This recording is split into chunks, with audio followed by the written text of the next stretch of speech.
Bashkia e Tiranës ka evidentuar në gjithë Tiranën 75 vende të cilat kushtojnë parkimet kundrejt pagesës. Po ashtu dhe në mes lagjeve apo zonave të banuara, makina të shumta të cilat zënë nga një subjekt i vetëm zënë vendet e parkimit të qytetarëve.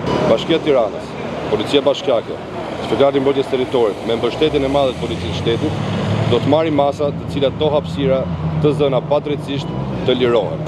Ne i bëjmë thirrje të gjitha këtyre subjekteve që brenda 2 ditëve të lirojnë këta hapësira në mënyrë vullnetare, në të kundërt do të përballen me forcën e ligjit.